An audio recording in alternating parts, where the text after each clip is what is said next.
Labas.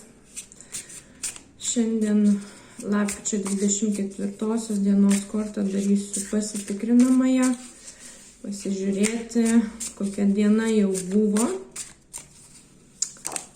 Ir iškrito 10 kalavijų. Energija sunki.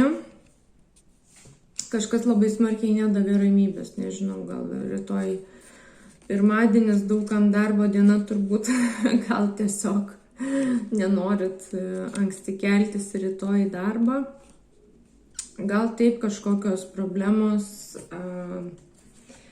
suko galvą ir gal kažkam tiesioginė prasme namai degė. Korto pavaizduota gaisras. Iš akies bėga ašara, žodžiu, tokia sunkokos energijos diena. Tai tikėkimės, rytoj diena bus geresnė, nors ir pirmadienis, ar ne? Parašykit, kokia jums diena buvo, ar iš tikrųjų buvo kažkokių sunkių momentų šią dieną, ar priešingai, įdomu sužinoti. Tai tiek iki.